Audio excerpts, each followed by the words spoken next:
মই এপলিনা আৰু এই মুহূৰ্তত টাইমিটৰ প্ৰতিগৰাকী দৰ্শকৰ বাবে এটা গুৰুত্বপূৰ্ণ খবৰ লৈ আহিছো বাইক চালকসকলে এতিয়া চিন্তা কৰিব নালাগে ই ৰিক্সা চালকসকলে বা অটো ৰিক্সা চালকসকলে এতিয়া চিন্তা কৰিবলগীয়া নাই কাৰণ এতিয়া জধে মধে আপোনাৰ পৰা আৰক্ষীয়ে ফাইন কাটিব নোৱাৰিব এই ক্ষেত্ৰত ৰাজ্য চৰকাৰে কালিৰ দিনটোত কেবিনেটত এটা গুৰুত্বপূৰ্ণ সিদ্ধান্ত গ্ৰহণ কৰিছে বিশেষকৈ বাইক আৰোহীৰ ক্ষেত্ৰত এতিয়া জৰিমনা জধে মধে কাটিব নোৱাৰিব কাগজপত্ৰ নাথাকিলেও হাতত নথিপত্ৰ নাথাকিলেও বাইক চালকেই হওক বা অটো চালকেই হওক ই ৰিক্সা চালকেই হওক তেওঁলোকৰ বাহনসমূহ চলাচল কৰি থাকিব পাৰিব ৰাজপথত আৰু এই সন্দৰ্ভত ৰাজ্যৰ মুখ্যমন্ত্ৰীগৰাকীয়েও মন্তব্য কৰিছে বাইক আৰোহী ই ৰিক্সা অটো চালকৰ বাবে এই মুহূৰ্তত এটা ডাঙৰ খবৰ বুলি ক'ব লাগিব কিয়নো বিভিন্ন সময়ত সমস্যাৰ সন্মুখীন হ'ব লগা হৈছিল আৰক্ষীৰ হাতত বাইক আৰোহীক হেলমেটৰ বাহিৰে আন কোনো ক্ষেত্ৰত বিহিব নোৱাৰিব জৰিমনা হেলমেট মাত্ৰ পৰিধান কৰিলে হ'ল বাইক আৰোহীয়ে যাৱতীয় কাগজপত্ৰ নাথাকিলেও বিহিব নোৱাৰিব জৰিমনা যদিহে আপোনাৰ হাতত বাইকখনৰ যাৱতীয় কাগজপত্ৰসমূহ নাই তথাপিও আপুনি চিন্তা কৰিব নালাগে সুৰাপান কৰি বাইক চলালে হেলমেট নিপিন্ধিলেহে আপুনি বিহিব লাগিব জৰিমনা যদিহে আপুনি হেলমেট পিন্ধা নাই বা সুৰাপান কৰিছে তেতিয়াহে মাত্ৰ জৰিমনা বিহিব আৰক্ষীয়ে তিনিচকীয়া বাহনৰ ক্ষেত্ৰতো আহিল এতিয়া নতুন নিয়ম তিনিচকীয়া বাহনকো সহজে এতিয়া জধে মধে জৰিমনা বিহিব নোৱাৰে 4 বাৰলৈ যদি নিয়ম নামানে তেতিয়াহে বিহা হ'ব জৰিমনা প্ৰথমবাৰ দ্বিতীয়বাৰ তৃতীয়বাৰ আৰু চতুৰ্থবাৰতহে তেওঁলোকক শাস্তি দিয়া হ'ব পঞ্চমবাৰ আইন ভংগৰ পিছতে বিহা হ'ব জৰিমনা আগন্তুক 15 দিনত ৰাজ্যত প্ৰযোজ্য হ'ব এই নিয়ম আৰু মাত্ৰ 15 দিনৰ পিছতে চিন্তা কৰিব নালাগে এই সমূহ বাহনৰ চালকে মুখ্যমন্ত্ৰী ডক্টৰ হিমন্ত বিশ্ব শৰ্মা কেবিনেটত গ্ৰহণ কৰা হ'ল এটা গুৰুত্বপূৰ্ণ সিদ্ধান্ত যিটো বিগত সময়ত বহু চালক আৰোহীয়ে ইতিমধ্যে এই বিষয়টোক লৈ যথেষ্ট ক্ষোভ প্ৰকাশ কৰা পৰিলক্ষিত হৈছিল কিয়নো জধে মধে যান বাহন আৰক্ষীয়ে ৰাজপথত তালাচী চলাই বাইক চালকক হাৰাশাস্তি কৰিছিল তিনিচকীয়া বাহনসমূহৰ চালকসকলক আৰু সমান্তৰালভাৱে হাৰাশাস্তি কৰিছিল সেই অটো চালকসকলক গতিকে এই প্ৰতিগৰাকী চালকক এক প্ৰকাৰ বিপদমুক্ত কৰিছে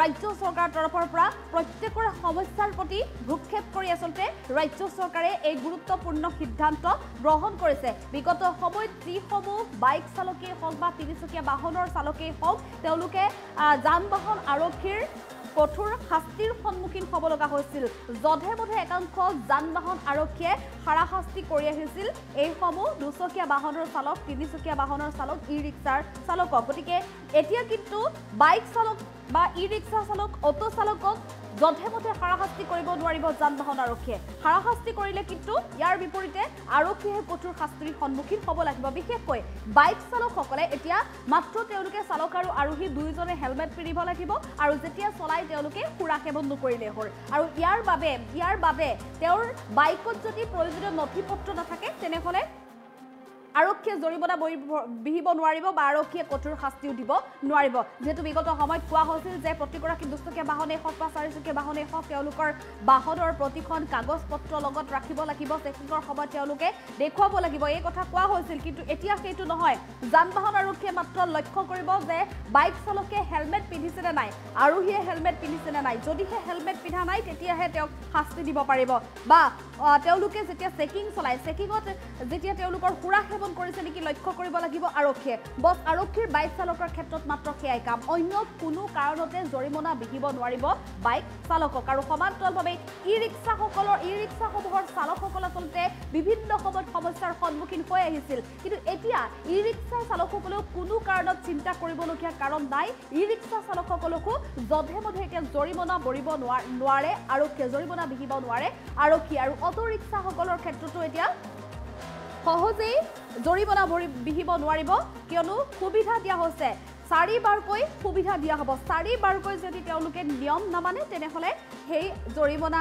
বিহা হ'ব বা শাস্তি দিয়া হ'ব অটো চালকেই হওক বা ই ৰিক্সা চালকেই হওক সকলো চালকৰ ক্ষেত্ৰতে এই নিয়ম এতিয়া প্ৰযোজ্য কৰি দিছে সকলো চালকে এতিয়া তেওঁলোকে 4 বাৰকৈ যদি নিয়ম অমান্য কৰে তেনেহ'লে তেওঁলোকক পঞ্চমবাৰৰ বাবে কিন্তু ক্ষমা নকৰে কিন্তু 4 বাৰলৈকে তেওঁলোকক কোনো ধৰণৰ শাস্তি বিহা নহয় পঞ্চমবাৰ যদি আইন ভংগ কৰে তেনেহ'লে শাস্তি বিহা হ'ব আৰু আগন্তুক 15 দিনত ৰাজ্যত প্ৰযোজ্য হ'ব এই নিয়ম অৰ্থাৎ জুলাই মাহৰ মাজৰ দিনৰ পৰাই এই নিয়ম প্ৰযোজ্য হ'ব 15 দিনৰ পাছৰ পৰা আৰু ৰাজ্যত কোনো বাইক চালকেই হওক অটো চালকেই হওক ই ৰিক্সা চালকেই হওক কোনো কাৰণতে হাৰাশাস্তি হ'ব নালাগে ৰাজ্য চৰকাৰ কালি এখন কেবিনেট বৈঠক অনুষ্ঠিত হৈছিলে নলবাৰীত অনুষ্ঠিত কেবিনেট বৈঠকত এই গুৰুত্বপূৰ্ণ সিদ্ধান্ত গ্ৰহণ কৰিছে আৰু এই সন্দৰ্ভত ৰাজ্যৰ মুখ্যমন্ত্ৰীগৰাকীৰ ভাষ্য আছে আমি ভাষ্য আগবঢ়াবলৈ চেষ্টা কৰিম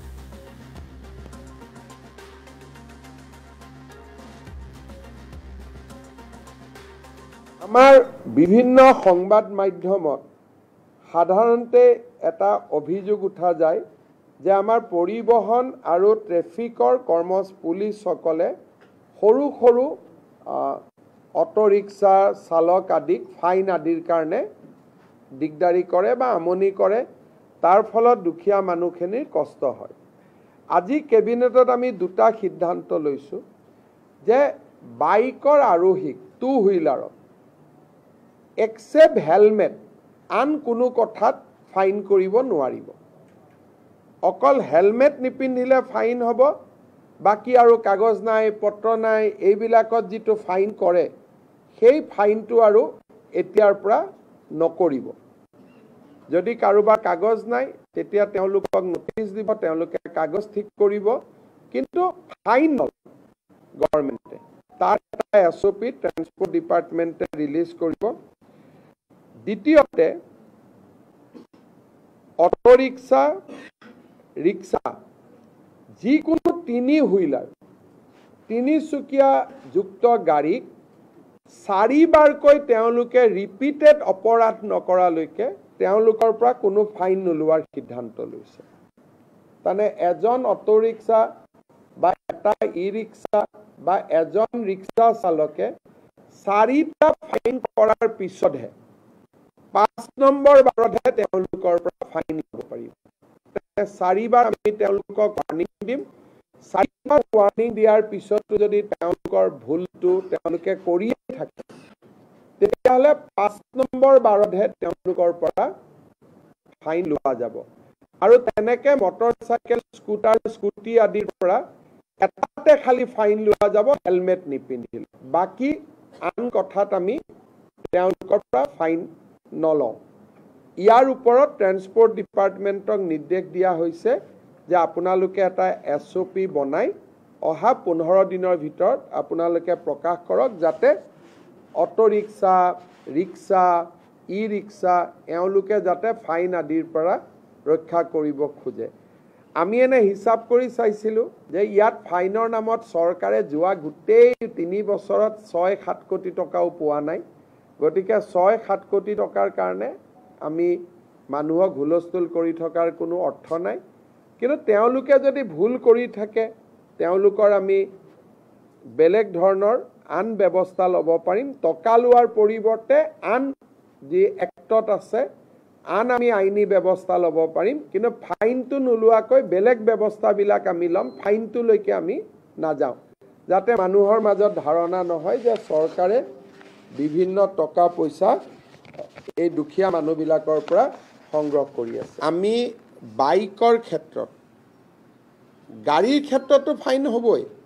যি মটৰচাইকেল চলায় মটৰচাইকেল চলোৱাক আমি অকল হেলমেটৰ ক্ষেত্ৰত ফাইন কৰিম। ড্ৰিংক এণ্ড ড্ৰাইভ আদি কৰিলে আমি এই কথাটো এতিয়া অনা নাই, কিন্তু আমি বৰ্তমান সিদ্ধান্ত লৈছোঁ যে মানে হেলমেট নিপিন্ধিলে আমি ফাইন কৰিম। বাকী কথাবিলাকত এনেকুৱা এই মটৰচাইকেলবিলাক আমাৰ চুইগি বিভিন্ন ল'ৰা ছোৱালীয়ে চলায়, আৰু কলেজত অহা ল'ৰা ছোৱালী চলায়, স্কুলত অহা ল'ৰা ছোৱালীয়ে চলায়। হেলমেটটো নিপিন্ধিলে তেওঁলোকৰ এক্সিডেণ্ট হ'ব, তেওঁলোকৰ মৃত্যু হ'ব, তেওঁলোকক বচোৱাটো আমাৰ দায়িত্ব। বাকী এই যে কিবা এক্সপায়াৰী ডেট হৈ গ'ল, কিবা পলিউশ্যন নাই, কিবা প্ৰিমিয়াম দিয়া নাই, সৰু সৰু কথাৰ কাৰণে যিবিলাক ফাইন কৰে, ড্ৰিংক এণ্ড ড্ৰাইভটোতো ফাইন থাকিবই, কিন্তু সৰু সৰু কথাৰ কাৰণে যিবিলাক ফাইন কৰে, কেতিয়াবা অভিযোগ আহে যে লাইচেন্সখন 2টা দিন পাৰ হৈ গ'ল, ক'ৰবাত ৰেজিষ্ট্ৰেশ্যন নম্বৰটো নাই, ক'ৰবাত পলিউশ্যন নাই, বাকী কথাবিলাকত যিটো ফাইন কৰে তাক আমি প্ৰথম ৱাৰ্ণিং দিহে পিছত আমি আইনী ব্যৱস্থা ল'ম। ফাইনৰ ব্যৱস্থাক বাদ দি আইনী ব্যৱস্থাবিলাক থাকিব, খালি টকাটো নলওঁ। বাকী লাইচেন্স কেঞ্চেল, অমুক কেঞ্চেল, যিবিলাক আইনী ব্যৱস্থা সেইবিলাক থাকিবই, খালি ফাইনটো আমি নলওঁ। বাকী আইনী ব্যৱস্থা হ'ব, ফাইনটো নহয়। আইনী ব্যৱস্থা থাকিবই, লাইচেন্স কেঞ্চেল হোৱা, কিবা হোৱা, আইনী ব্যৱস্থাবোৰ থাকিব। কিন্তু আপোনালোকে যে চৰকাৰক অভিযোগ কৰি থাকে চৰকাৰে টকা লয়, দৰমহা দিব, পইচা নাই, সেইটো আমি নোহোৱা কৰি দিছোঁ যে আমাক টকা নালাগে, আইনী ব্যৱস্থা আমি ল'ম। আমাৰ বিভিন্ন সংবাদ মাধ্যমত সাধাৰণতে এটা অভিযোগ উঠা যায় যে আমাৰ পৰিবহণ আৰু ট্ৰেফিকৰ পুলিচসকলে সৰু সৰু অটো ৰিক্সা চালক আদিক ফাইন আদিৰ কাৰণে দিগদাৰি কৰে বা আমনি কৰে, তাৰ ফলত দুখীয়া মানুহখিনিৰ কষ্ট হয়। আজি কেবিনেটত আমি দুটা সিদ্ধান্ত লৈছোঁ যে বাইকৰ আৰোহীক টু হুইলাৰক এক্সেপ্ট হেলমেট আন কোনো কথাত ফাইন কৰিব নোৱাৰিব। অকল হেলমেট নিপিন্ধিলে ফাইন হ'ব, বাকী আৰু কাগজ নাই পত্ৰ নাই এইবিলাকত যিটো ফাইন কৰে সেই ফাইনটো আৰু এতিয়াৰ পৰা নকৰিব। যদি কাৰোবাৰ কাগজ নাই তেতিয়া তেওঁলোকক নটিচ দিব, তেওঁলোকে কাগজ ঠিক কৰিব, কিন্তু ফাইন নলয় গভৰ্ণমেণ্টে। তাৰ এটা SOP ট্ৰান্সপৰ্ট ডিপাৰ্টমেণ্টে ৰিলিজ কৰিব। দ্বিতীয়তে অটো ৰিক্সা যিকোনো তিনি হুইলাৰ তিনিচকীয়া যুক্ত গাড়ীক 4বাৰকৈ তেওঁলোকে ৰিপিটেড অপৰাধ নকৰালৈকে তেওঁলোকৰ পৰা কোনো ফাইন নোলোৱাৰ সিদ্ধান্ত লৈছে। তাৰমানে এজন অটো ৰিক্সা বা এটা ই-ৰিক্সা বা এজন ৰিক্সা চালকে 4টা ফাইন কৰাৰ পিছতহে 5 নম্বৰ বাৰতহে তেওঁলোকৰ পৰা ফাইন ল'ব পাৰিব। 4বাৰ আমি তেওঁলোকক ৱাৰ্ণিং দিম। 4বাৰ ৱাৰ্ণিং দিয়াৰ পিছতো যদি তেওঁলোকৰ ভুলটো তেওঁলোকে কৰিয়ে থাকে তেতিয়াহ'লে 5 নম্বৰ বাৰতহে তেওঁলোকৰ পৰা ফাইন লোৱা যাব। আৰু তেনেকে মটৰ চাইকেল স্কুটাৰ স্কুটি আদিৰ পৰা এটাতে খালি ফাইন লোৱা যাব হেলমেট নিপিন্ধিলে, বাকী আন কথাত আমি তেওঁলোকৰ পৰা ফাইন নলওঁ। ইয়াৰ ওপৰত ট্ৰান্সপৰ্ট ডিপাৰ্টমেণ্টক নিৰ্দেশ দিয়া হৈছে যে আপোনালোকে এটা SOP বনাই অহা 15 দিনৰ ভিতৰত আপোনালোকে প্ৰকাশ কৰক, যাতে অটো ৰিক্সা ৰিক্সা ই-ৰিক্সা এওঁলোকে যাতে ফাইন আদিৰ পৰা ৰক্ষা কৰিব খোজে। আমি এনে হিচাপ কৰি চাইছিলোঁ যে ইয়াত ফাইনৰ নামত চৰকাৰে যোৱা গোটেই 3 বছৰত 6-7 কোটি টকাও পোৱা নাই। গতিকে 6-7 কোটি টকাৰ কাৰণে আমি মানুহক হুলস্থুল কৰি থকাৰ কোনো অৰ্থ নাই। কিন্তু তেওঁলোকে যদি ভুল কৰি থাকে তেওঁলোকৰ আমি বেলেগ ধৰণৰ আন ব্যৱস্থা ল'ব পাৰিম। টকা লোৱাৰ পৰিৱৰ্তে আন যি এক্টত আছে আন আমি আইনী ব্যৱস্থা ল'ব পাৰিম, কিন্তু ফাইনটো নোলোৱাকৈ বেলেগ ব্যৱস্থাবিলাক আমি ল'ম, ফাইনটোলৈকে আমি নাযাওঁ, যাতে মানুহৰ মাজত ধাৰণা নহয় যে চৰকাৰে বিভিন্ন টকা পইচা এই দুখীয়া মানুহবিলাকৰ পৰা সংগ্ৰহ কৰি আছে। আমি বাইকৰ ক্ষেত্ৰত গাড়ীৰ ক্ষেত্ৰতো ফাইন হ'বই।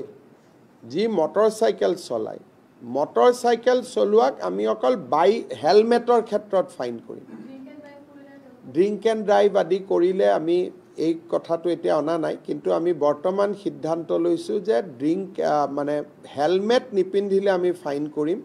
বাকী কথাবিলাকত এনেকুৱা এই মটৰ চাইকেলবিলাক আমাৰ চুইগি বিভিন্ন ল'ৰা ছোৱালীয়ে চলায়, আৰু কলেজত অহা ল'ৰা ছোৱালী চলায়, স্কুলত অহা ল'ৰা ছোৱালীয়ে চলায়। হেলমেটটো নিপিন্ধিলে তেওঁলোকৰ এক্সিডেণ্ট হ'ব, তেওঁলোকৰ মৃত্যু হ'ব, তেওঁলোকক বচোৱাটো আমাৰ দায়িত্ব।